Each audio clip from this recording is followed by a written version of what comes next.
சோத்திரம் சகோதர சகோதரிகளே, கேரக்டர் டெவலப்மெண்ட் புத்தகத்தின் தமிழாக்கம்.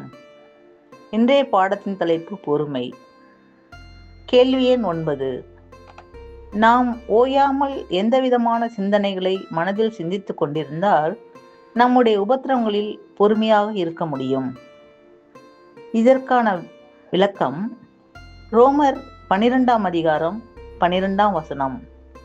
நம்பிக்கையிலே சந்தோஷமாயிருங்கள், உபத்திரவத்திலே பொறுமையாயிருங்கள், ஜெபத்திலே உறுதியாய் தரித்திருங்கள். Reference number 2213. உபத்திரவத்தில் பொறுமையாயிருப்பது. உபத்திரவம் என்ற வார்த்தை ட்ரிபுலம் என்ற கிரேக்க வார்த்தையிலிருந்து மொழிபெயர்க்கப்பட்டிருக்கிறது. கோதுமையை சுத்தப்படுத்தவும் அதில் உள்ள உமி போன்ற தேவையில்லாத காரியங்களையும் பிரிக்கும் போரடிக்கும் இயந்திரத்தை லத்தீனில் ட்ரிபுலம் என்று அழைத்தார்கள். இப்படிப்பட்ட ஒரு சொல்லே கோதுமை என்று அழைக்கப்படும். தேவனுடைய ஜனங்களுக்கு தத்தம் செய்தவர்கள் எவ்வளவு நேர்த்தியாக பொருந்துகிறது. அந்த கோதுமை மணிகளே நமக்குள் வளரும் புது சிருஷ்டி.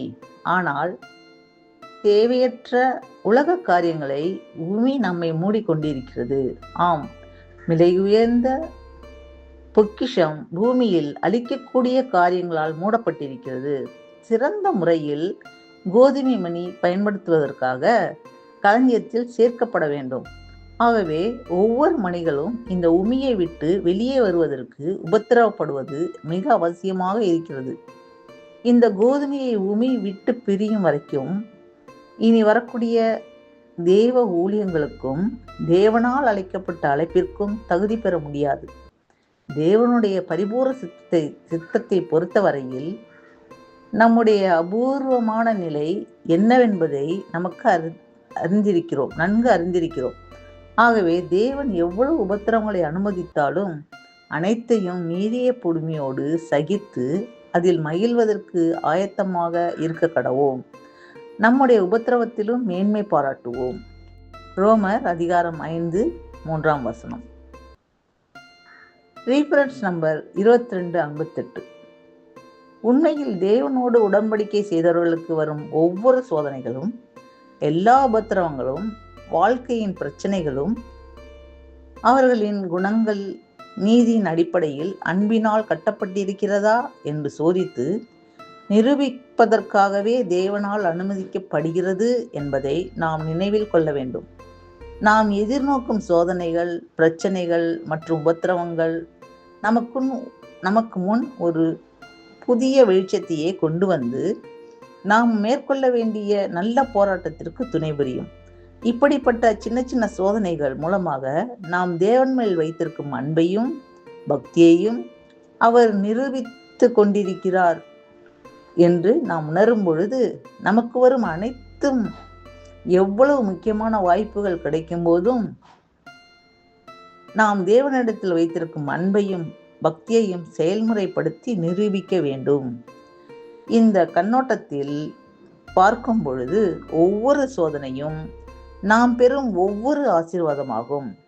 என் சகோதரரே, நீங்கள் பலவிதமான சோதனைகளில் அகப்படும் போது அதை மிகுந்த சந்தோஷமாக எண்ணுங்கள்.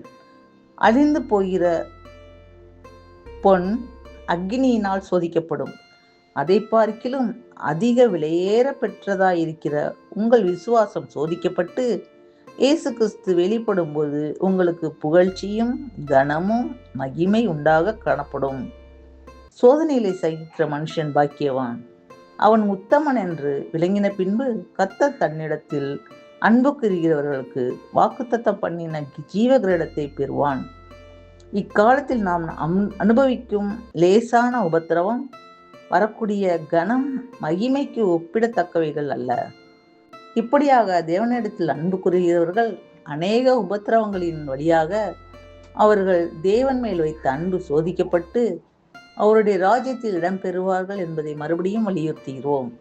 தங்களுடைய முழு இருதயத்தோடு தேவனிடத்தில் அன்பு கூறுகிறவர்களை இந்த உலகம், மாமிசம் அல்லது பிசாசினால் ஏதோ ஒரு வகையில் தேவனுடைய சித்தத்திற்கு விரோதமாக தூண்டப்படுவார்கள். இவர்கள் தேவனுடைய திட்டத்தை காட்டிலும் தங்களுடைய சொந்த கருத்துக்களையும் கூற்றுக்களையும் விரும்புவார்கள். இப்படிப்பட்ட காரியங்கள் சுயநலம் அல்லது குறிக்கோள் அல்லது பகை, பொறாமை, கோபத்தின் அடிப்படையாக கொண்டதாக இருக்கிறது என்று நாம் ஆராய்ச்சி மூலம் அறிந்து கொள்ளலாம். வெகு சீக்கிரத்தில் இந்த உலகத்தின் ராஜாக்களும் ஆசாரியர்களும் நியாயாதிபதிகளுமாக இருக்கக்கூடிய ஆசாரியர்களாகிய நாம் இந்த உலகத்தை கண்டு மனதுருக வேண்டும். ஆனால் இக்காலத்தில் நம்முடைய உடல் பலத்தை அதிகமாக செலவழிக்கவோ பலவீனமானவர்களை சுகப்படுத்தவோ அவசியமில்லை. நாம் ஒவ்வொரு விழுந்து போன மனுகுலத்தின் பங்காளிகளாக இருப்பதினால் இப்படிப்பட்ட அனுபவங்களை பெற்றுக்கொண்டிருக்கிறோம். ஏனெனில் முற்காலத்தில் நாமும் கோபாக்னியின் பிள்ளைகளாக இருந்தோம். இயேசு தன்னுடைய ஜீவ பலியாக கொடுக்கும் வரையில் சபையும் அவருடைய காரியங்களை புரிந்து கொள்ள முடியவில்லை. பெந்தகோஸ்தே நாளின் போது பரிசுத்த ஆவி கொடுக்கப்படும் வரைக்கும் சீஷர்களுக்கு பரலோக காரியங்களை பற்றி சொல்வது வீணாக இருந்தது. ஆகவே நம்முடைய ஆண்டவர் நம்முடைய முழு ஆற்றலையும் உவமைகள் மற்றும் புரியாத புதிர்களை சொல்லவும் செலவழித்தார். பரிசுத்த ஆவியை பெற்ற பின் சீஷர்களுக்கு அனைத்தும் புரிந்தது. ஆனால் தேவனுடைய ராஜ்யத்தில் இன்னும் மேன்மையான காரியங்கள் நடக்கும் என்பதை அவர் காட்டுவதற்காக அநேக உடல் ஊனமுற்றவர்களையும் பலவீனப்பட்டிருந்த மனிதர்களையும் சொஸ்தமாக்கினார். இந்த வேலைகளை இயேசுவோடு செய்வதற்கு சபையாருடைய புரிந்து கொள்ளுதலின் கண்கள் திறந்து மரித்த நிலையில் இருப்போரை அவருடைய சத்தத்திற்கு கேட்க செய்து ஒரு புதிய வாழ்க்கையை துவங்க அழைப்பு கொடுத்திருக்கிறார். ஆகவே நாமும் சகோதரருக்காக ஜீவனை கொடுப்பதற்கு மிக பெரிதான சிறப்புரிமையை பெற்றிருக்கிறோம் என்று அப்போஸ்தலர் கூறுகிறார். இப்பொழுது நான் உங்கள் நிமித்தம் அனுபவிக்கிற பாடுகளில் சந்தோஷம் அடைந்து கிறிஸ்துவனுடைய உபத்திரவங்களில் குறைவானதை அவருடைய சரீரமாகிய சபைக்காக நம் மாம்சத்திலே நிறைவேற்றுகிறேன். இந்த வார்த்தைகளின்படி சொல்லார்த்தமாக நம்முடைய ஜீவனை இழக்க வேண்டிய அவசியமில்லை. நம்முடைய சரீரத்தில் உள்ள ஜீவனை இழப்பதினால் நமக்கு எந்த விதமான பலியும் பலனும் கிடைக்காது. மேலும் கிறிஸ்துவின் பாடுகள் எந்த விதத்திலும் நம்முடைய சரீரத்துக்கு வேதனை தருவதில்லை.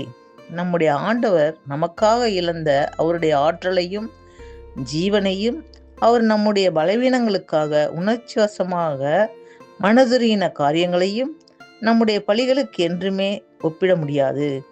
ஆகவே நம்முடைய எதிர்பார்ப்புகள் இந்த உலகத்தை காட்டிலும் கிறிஸ்து அநேக காரியங்களை இழந்தது போல நாமும் நம்முடைய சகலவிதமான பூமிக்குரியவைகளை இழந்து அவரோடு கூட பாடுபட வேண்டியவர்களாக இருக்கிறோம். கனம் பொருந்திய மனிதர்கள் மத்தியிலும் செல்வாக்கு நிறைந்தவர்கள் மத்தியிலும் இழப்புகள் இலகுவாக அனுமதிக்கப்படுகிறது. ஆனால் நம்முடைய ஆண்டவர் முழு விருப்பத்தோடு மற்றவர்களை ஐஸ்வர்யவான்களாக்கும்படி தன்னை தரித்திரனாக்கினார். நமக்கு மாதிரியை விட்டு செல்லும்படி இதே அனுபவத்தை அப்போஸ்தலர்களும் பெற்றிருந்தார்கள்.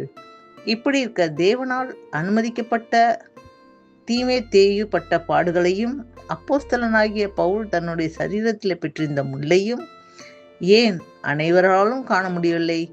உண்மையில் இவை அனைத்தும் சாத்தானால் வந்தது. ஏனெனில் பாவம் சாத்தானால் உடைந்தது. அனைத்து பலவீனங்களும் பாவத்தின் பின்விளைவுகளாக இருக்கிறது. ஆனால் சிறையிருப்பு, அடிகள், கப்பல் சேதம் மற்றும் மரணம், இதை தவிர அவனால் ஒன்றும் செய்ய முடியவில்லை. இந்த இயற்கை சீற்றத்திற்கு நேரடியாக இல்லாவிட்டாலும் மறைமுகமாக தூண்டிவிட காரணமானான். ஆனாலும் அப்போஸ்தலன் தன்னை உயர்த்தாமல் தேவனிடத்தில் ஒப்பு கொடுத்து இப்படிப்பட்ட அனுபவங்களை தான் தேவனுக்காக செலுத்த வேண்டிய பலியின் ஒரு பகுதியாக எண்ணி சத்தியத்தின் நிமித்தம் மகிழ்ச்சி அடைந்து உபத்திரவத்தில் தேவனை மகிமைப்படுத்தினார்கள். மற்றவர்களை காட்டிலும் இவருக்கு அதிகமாக துன்பங்கள் வந்தபோதும் வரக்கூடிய மகிமை அதிகரிக்கும் என்பதை அறிந்து இவர் மகிழ்ந்தார். இருப்பினும் நீதியின் நிமித்தம் வரக்கூடிய துன்பங்களிலும் தவறான செயலின் நிமித்தம் வரும் துன்பங்களிலும் இருக்கும் வித்தியாசத்தை நாம் அறிந்து கொள்ள வேண்டும். சுய கட்டுப்பாடு இல்லாதவர்கள் மற்றவர்களுடைய காரியங்களில் தலையிடுகிறதினாலும் மற்ற தீய செயலினாலும் பெருந்தீனியராக இருப்பதினால் அநேக உபத்திரவங்களுக்குள் அகப்படுகிறார்கள். இப்படிப்பட்ட உபத்திரவங்களில் நாம் என்றுமே சந்தோஷப்படுபவர்களாக இராமல் ஜெபத்தில் தரித்திருந்து பொறுமையோடும் சுய கட்டுப்பாடும் இருக்க வேண்டும். புது சிருஷ்டிகள் நியாய தீர்ப்பின் போது முன்னதாக அறிவிக்கப்பட்ட சகல வாய்ப்புகளும் அவர்களுக்கு திறக்கப்படும். அதில் அவர்கள் பக்தி வைராக்கியத்தோடும் சுய பலி செலுத்தும் போது மாம்சீக ரீதியாக அநேக துன்பங்களை அடைவார்கள். இந்த காரியம் உலகத்தாரின் பார்வைக்கு விவேகமற்ற செயலாக தோன்றும். அப்பொழுது நாம் வெட்கப்பட வேண்டிய அவசியமில்லை. இப்படிப்பட்ட பாடுகள் மத்தியில் அவர்கள் தேவனை மகிமைப்படுத்த வேண்டும். கிறிஸ்துவின் நிமித்தம் பாடுகளை அனுபவிப்பதற்காக நாம் சந்தோஷப்பட்டு களி கூற வேண்டும். ஒருவேளை நம்முடைய பாவத்தினால் அல்லது சுயநலத்தினால் வராத எந்த உபத்திரவத்தையும் நாம் பொறுமையோடு சகித்து தேவனுக்கு நன்றி செலுத்த வேண்டும். 1000 வருட ஆட்சியில் வேதனையால் புலம்பிக் கொண்டிருக்கும் முழு மனுக்குலத்தை இரக்கத்தோடும் பரிவோடும் தேவனிடத்தில் சேர்க்க வேண்டிய பொறுப்பில் இருப்பவர்களுக்கு தேவன் இக்காலத்தில் அனுமதிக்கும் அனுபவங்களின் மூலமாக பாடங்களை கற்றுக்கொள்ளலாம். இப்படியாக இதயத்தில் வரும் கிருபையும் இரக்கமும் வாழ்க்கையில் எல்லா கட்டங்களிலும் சாதகமான காரியங்களை கொண்டு வராது. மேலும் நம்முடைய அழிவுக்குரிய இந்த சரீரங்களை புதிதாகவும் மாற்றாது. ஏனெனில் காணாமல் விசுவாசிக்கக்கூடிய நன்மை கண்டு விசுவாசத்திற்குரிய நிலைக்கு தள்ளக்கூடிய அபாய நிலையை நேர்ந்திடும். ஆகவே சபைக்கு இப்படிப்பட்ட காரியங்களை தேவன் அனுமதிப்பதில்லை. ஏனெனில் நாம் விசுவாசத்தினால் நீதிமான்கள் ஆக்கப்பட்டிருக்கிறோம். இதயத்தில் உள்ள கிருபையானது உஷ்ணம், குளிர், தாகம், பசி போன்ற காரியங்களுக்கு நம்மை உணர்வற்றவர்களாக மாற்றுவதில்லை. இவைகளில் நமக்கு தேவைப்பட்டவைகள் கிடைக்க தாமதிப்பதன் மூலம் நாம் பொறுமையை கற்றுக்கொண்டாலும் நம்முடைய பரலோக பிதாவின் பராமரிப்பும் அவருடைய வாக்குத்தத்தங்களும் நம்பி சகலமும் காலப்போக்கில் நன்மைக்கு ஏதுவாக நடக்கிறது என்று பொறுமையோடும் விசுவாசத்தோடும் காத்திருக்கிறோம்.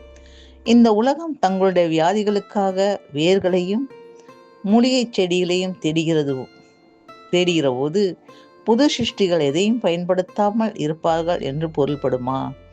கண்டுபிடிக்கப்பட்ட எதையும் பயன்படுத்தாமல் அந்த வேதனைகளிலும் வலியிலும் துன்பப்பட்டு அவர்களின் பொறுமையை நிரூபிக்க வேண்டுமா? நிச்சயமாக இல்லை. சுவிசேஷ யுகத்தில் தேவன் விழுந்து போன மாம்சத்தோடு அல்ல, ஆனால் அவர்களுக்குள் இருக்கும் புது சிருஷ்டியோடு மட்டுமே தொடர்பு கொள்கிறார் என்பதை நம்முடைய சிந்தனையில் பதித்து கொள்ள வேண்டும். மாம்சமானது ஒன்றுக்கும் உதவாது. நாம் அதை மரணத்துக்கு ஒப்பு கொடுத்திருக்கிறோம். எப்படியாகிலும் அது அழியக்கூடியது. நமக்குள் இருக்கும் புது சிருஷ்டியே முக்கியமானது. நம்முடைய உடன்படிக்கையை நிறைவேற்ற தடையில்லாதபடிக்கு வியாதிகளில் இருந்தும் நம்முடைய சரீரத்தை பாதுகாத்து கொள்ள நாம் நியாயமான காரியங்களை செய்ய வேண்டும்.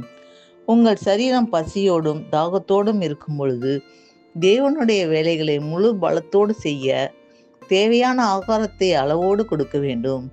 நம்முடைய சரீரம் குளிரில் நடுங்கும் போது அதற்கு தேவையான வஸ்திரத்தை கொடுக்க வேண்டும். இவை அனைத்தும் தேவன் நமக்கு அனுமதிக்கிறார். நாம் ஜுரத்தில் இருக்கும் போதும் அதை குறைப்பதற்கு தேவையான முயற்சிகள் எடுக்க வேண்டும்.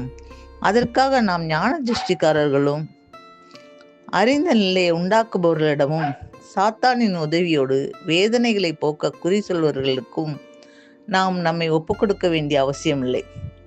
அழிந்து போகும் சரீரத்தை காத்து கொள்ள ஒரு சராசரி மனுஷன் எவ்வாறு செயல்படுகிறானோ அவை அனைத்தையும் செய்ய புது சிருஷ்டியும் உரிமை பெற்றிருக்கிறது. தங்களுடைய சரீரத்தை நியாயமாக பராமரித்து கொள்வது அவரவரின் கடமையாக இருக்கிறது. நம்முடைய ஆண்டவருக்காக இந்த சரீரங்களை மரண பரியந்தம் ஒப்பு கொடுத்து தேவனுக்கு கேற்ற பணிகளை தன்னால் முடிந்தவரையிலும் செய்ய வேண்டும் என்ற காரணத்தினால் புது சிருஷ்டிகள் இந்த கடமையை பற்றி புது சிருஷ்டி தொகுப்பில் மிக தெளிவாக கொடுக்கப்பட்டுள்ளது. ஆமென்.